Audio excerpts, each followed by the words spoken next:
টাকা লাগে টাকা নীতি, প্রহসনের বিয়ে।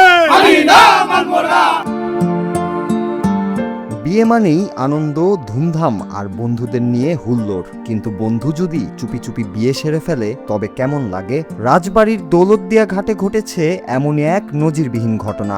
দাওয়াত না পাওয়ার অভিমানে রীতিমতো রাজপথ অবরোধ করে বিক্ষোভ মিছিলে নেমেছেন একদল অভিমানী বন্ধু। সামাজিক যোগাযোগ মাধ্যমে মুহূর্তেই ভাইরাল হওয়া এই বন্ধুত্ব আন্দোলন এখন নেট দুনিয়ার টক অব দ্য টাউন।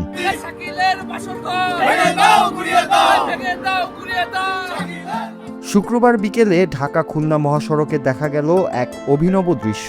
হাতে প্ল্যাকার্ড, মুখে স্লোগান। তবে কোনো রাজনৈতিক দাবি নয়, বরং বন্ধুর বিয়ের দাওয়াত না পাওয়ার প্রতিবাদ। এসএসসি 2015 ব্যাচের একঝাঁক তরুণ তাদের বন্ধু শাকিল শেখের ওপর এমন অপ্রত্যাশিত চটেছেন যে হাতে তুলে নিয়েছেন রসিকতাপূর্ণ ব্যানার, যেখানে বড় বড় অক্ষরে লেখা ছিল, টাকা লাগলে টাকা নীতি, তাও বন্ধুদের দাওয়াত দিতি। মহাসড়কে যাতায়াতকারী যাত্রী ও পথচারীরাও এমন কাণ্ড দেখে থমকে দাঁড়াতে বাধ্য হন। ঝড় বৃষ্টি আধার রাতে আমরা ছিলাম শাকিলের সাথে। যে কোনো মুহূর্তে যে কোনো জায়গায় এমন কোনো জায়গা দেখাতে পারবেন না যে শাকিল আছে আমরা নাই।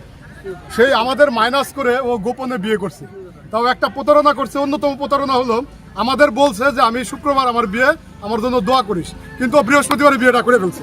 বিক্ষুব্ধ বন্ধুদের দাবি, দীর্ঘদিনের গভীর বন্ধুত্বে এমন লুকোচুরি কোনোভাবেই মেনে নেওয়া যায় না। জীবনের এত বড় একটি সিদ্ধান্ত অথচ কাছের মানুষরাই জানবে না, এ যেন বন্ধুত্বের গায়ে এক বড়সড় আঘাত। তবে বিক্ষোভের পেছনে কোনো সহিংসতা ছিল না, ছিল কেবল ভালোবাসার অধিকার আর গভীর অভিমান। তাদের মতে সত্যিকারের বন্ধুত্বে গোপনীয়তার কোনো জায়গা নেই, আর তাই প্রতীকী প্রতিবাদের মাধ্যমে তারা তাদের বন্ধুকে এক হাত নিলেন। সৌদি আরব, সিঙ্গাপুর, দুবাই, ফ্রান্স, ইউরোপের কয়েকটি দেশ থেকে ওর বিয়ের জন্য তীব্র নিন্দা প্রকাশ করছে আমাদের বন্ধু মহল থেকে। ব্যস্ত মহাসড়কে এমন ব্যতিক্রমী দৃশ্য দেখে পথচারীদের অনেকেই হেসে কুপকাত হয়েছেন, আবার অনেকেই মুঠোফোনে বন্দি করেছেন বন্ধুদের এই মিষ্টি বিক্ষোভ। ভিডিওটি ইন্টারনেটে ছড়িয়ে পড়তেই শুরু হয়েছে হাস্যরসের ঝড়। তবে দিন শেষে প্রতিবাদী বন্ধুদের মনে কোনো বিষাদ নেই। বিক্ষোভ শেষে তারা নবদম্পতির সুন্দর ও সুখী আগামী জীবনের জন্য মন থেকে শুভকামনা জানিয়েছেন। বন্ধুত্বের এই টক মিষ্টি খুনসুটি এখন সবার মুখে মুখে। Noor Raju, Bangla TV, news desk.